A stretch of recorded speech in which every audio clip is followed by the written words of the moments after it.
Are we cutting our hair or becoming someone new? What's one of the first things people do when a major change happens in their lives?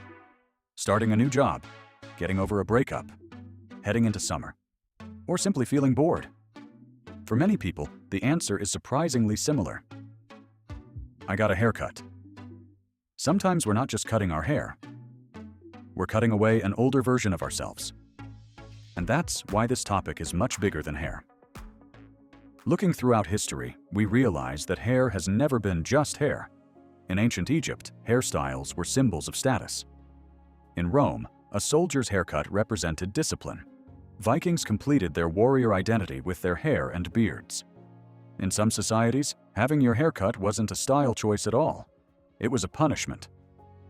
Because hair was a visible part of identity. And honestly, we're not that different today. The only difference is that we've replaced swords with Instagram and YouTube. Here's what's fascinating. A person's face can stay almost the same for years, but change their hairstyle, and suddenly they look like a completely different person. Sometimes just a few small adjustments can make someone appear more confident, more attractive, younger, or more charismatic. That's because our brains rely on hair far more than we realize when recognizing people. It's one of the reasons why, when we look at old childhood photos, our hairstyle is often the first thing we notice. And let's be honest, most of us have looked at a hairstyle and thought, that would look amazing on me. Only to end up looking so different that even our passport photo starts feeling questionable. So why does hair become the first target whenever we want change? Because it's one of the few things about ourselves that can change almost instantly. Our height stays the same, our face stays the same, our voice stays the same. But our hair? That can be completely different. In an hour. That's why people often turn to their hair when they want a fresh start. You can see it in the expression of someone leaving the barber or salon.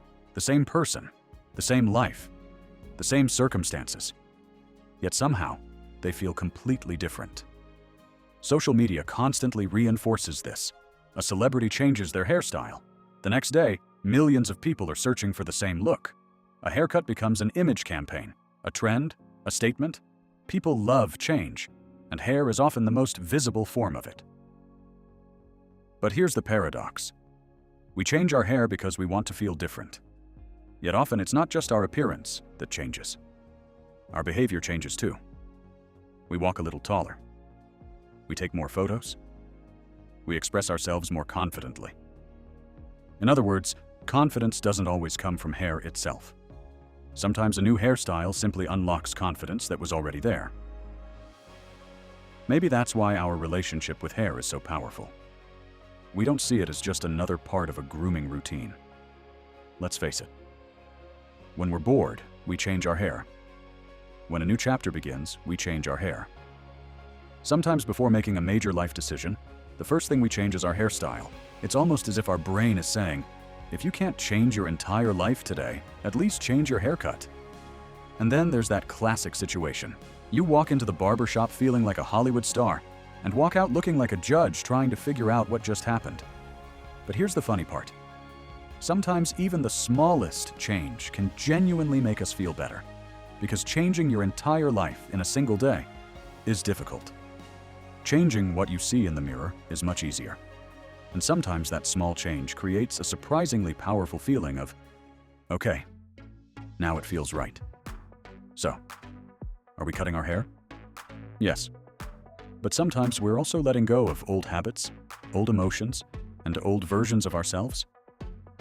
Maybe that's why people don't just see a new hairstyle when they look in the mirror. They see a new version of who they are.